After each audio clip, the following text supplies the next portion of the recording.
So for me, steak is really easy to make, and it's really easy to make it taste really freaking good. However, you can mess it up really fast. In this video, I'm going to walk you through and show you the steps on how to make a steak properly. Now the method I'm going to show you is pretty much the industry standard in restaurants. It's sear, both sides, baste with butter, rest, and then serve. It's pretty simple and it doesn't take no more than 15 minutes. So with that, let's get cooking.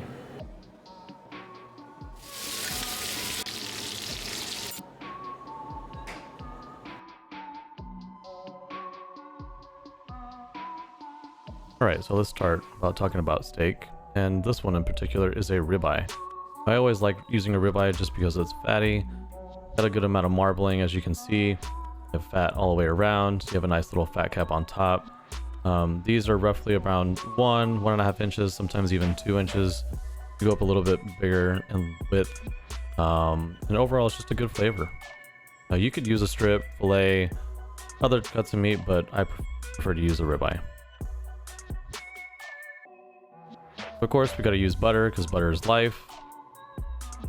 Next, we're going to use thyme for our aromatics and basting.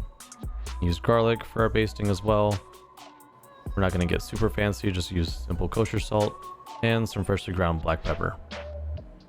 We're going to place our steak on a roasting rack and season with our freshly ground black pepper on both sides, and then generously season both sides with kosher salt. Alright, so we're going to add about a tablespoon of olive oil, and you want to see some light smoke coming from the pan. This pan is ready to go, and we're ready to drop our steak. Go ahead and add in our steak outwards, not towards you. I want to splash oil on you. And then we're going to sear it for about 1 minute, 2 minutes. Check about every minute or so, see where it's at. We're not at the right color just yet, so we're just going to continue basting. Now, about 2 minutes in, we have a nice golden brown char on the outside, and we're going to repeat the same on the other side. Now that both sides are nice and charred, we're going to add in our thyme, start infusing that into the oil. We're going to add our garlic, so again, infuse that into the oil. And finally, we're going to add in our butter, which we're going to slowly melt the pan as well.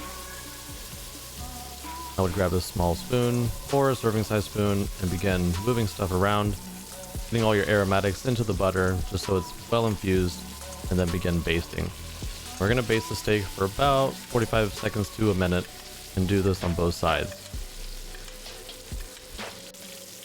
One thing I will add to this is you want to continue seeing the butter to be frothy. If it's no longer frothy, then that means your butter is burnt and you need to stop basting. We're going to take our steak out and put it back on our roasting rack, put a little bit of our excess butter on top, and we're going to let it rest for about 5 minutes. Once that 5 minutes is up, we're going to go ahead and start slicing our steak. And as you can see, it's a beautiful medium rare. Anything above that, medium is okay, but well done, we may have some issues. Now that our steak is sliced, we're going to add some seasoning salt, finishing salt. Now this one is a fleur de sel. You can use Maldon salt or any other flaky salt, and this really helps just bring out the flavor of the steak. Go ahead and put our knife underneath the steak, grab all of our bits. We may have a couple stragglers there, as we do. Place it on the steak, eat one just for a taste test. Of course, we approve. And voila, you have a perfectly cooked ribeye. See, that wasn't so hard. Only 15 minutes, and you have a really badass steak. So I'm gonna go ahead and eat the steak. Thank you so much for watching. If you liked the video, make sure to like down below and subscribe. Take care and happy cooking.